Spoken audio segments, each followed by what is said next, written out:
राज्य मानवाधिकार आयोग से संबंधित केवल 20 प्रश्न बनते हैं, चाहे कोई सी भी बुक पढ़ लो आप, और वो 20 के 20 प्रश्न पूरे लॉजिकली मैंने इस स्लाइड में कवर किया है। तो देखिए, सबसे पहला जो है प्रश्न बनता है इसकी स्थापना से संबंधित। तो मानव अधिकार संरक्षण अधिनियम 1993 की धारा 21(1) के तहत राजस्थान सरकार ने एक अधिसूचना जारी की थी 18 जनवरी 1999 को। तो इसका गठन और अधिसूचना पूछे तो 18 जनवरी 1999 बताना है, और यदि इसकी कार्यारंभ पूछे तो मार्च 2000 बताना है। ठीक है। अगला प्रश्न है इसकी सदस्य संख्या से। तो इसमें वर्तमान में सदस्य संख्या और उस समय जब गठन हुआ था 1999 में, उस समय की सदस्य संख्या के बारे में पूछ सकता है। तो देखिए, जब उसका गठन हुआ था 18 जनवरी 1999 को, तो उसमें सदस्य थे 5। लेकिन वर्तमान में इसकी सदस्य संख्या पूछे तो 3 ही सदस्य संख्या आपको बतानी है, 1 अध्यक्ष और 2 सदस्य, क्योंकि मानव अधिकार संशोधित संरक्षण अधिनियम 2006 के बाद इसकी सदस्य संख्या को घटा के 5 कर दिया गया था। आप लोग इस पे कहेंगे, लेकिन ये मैंने राजस्थान मानवाधिकार आयोग की वेबसाइट पे कन्फर्म करने के बाद बताया है।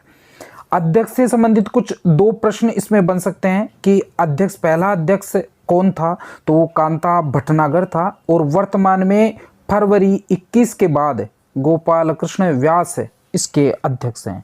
वर्तमान में यदि इसके सदस्यों की संख्या देखी जाए तो 2 सदस्य हैं, एक महेश जी शर्मा है और एक महेश जी गोयल हैं।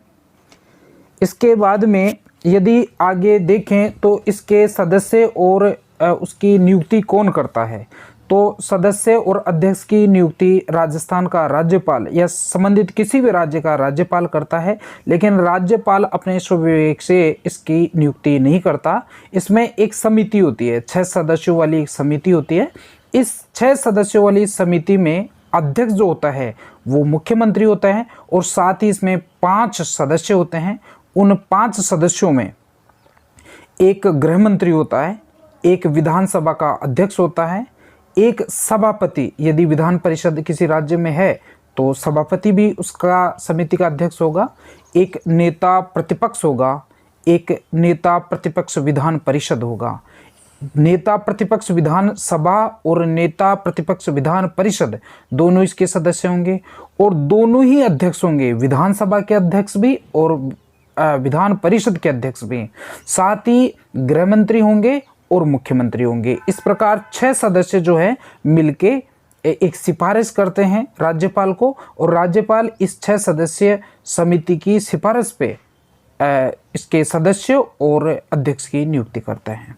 अब कई बार प्रश्न पूछता है कि क्या राजस्थान राज्य मानवाधिकार आयोग के अध्यक्ष की पुनर्नियुक्ति की जा सकती है।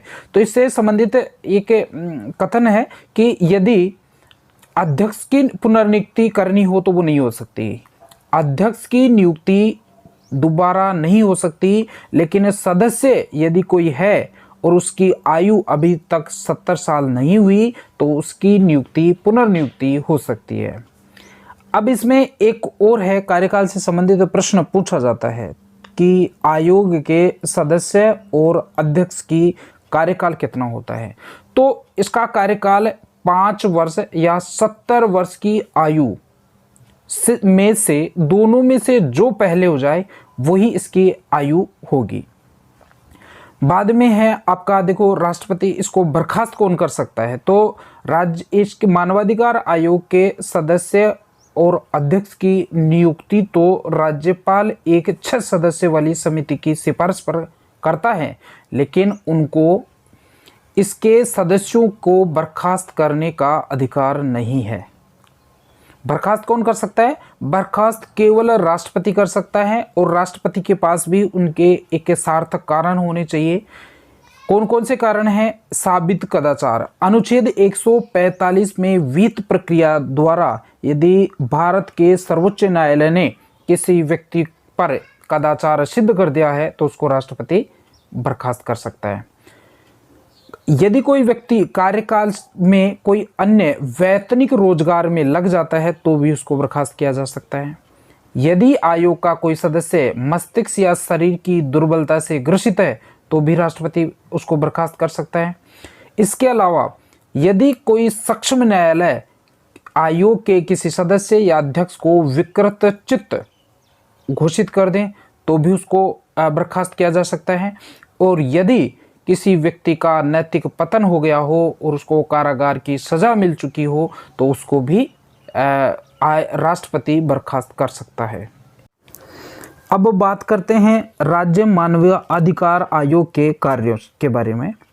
तो यह एक स्वशासी और सिफारसी प्रकृति का आयोग है, अर्थात यह जांच तो कर सकता है परंतु सजा नहीं दे सकता।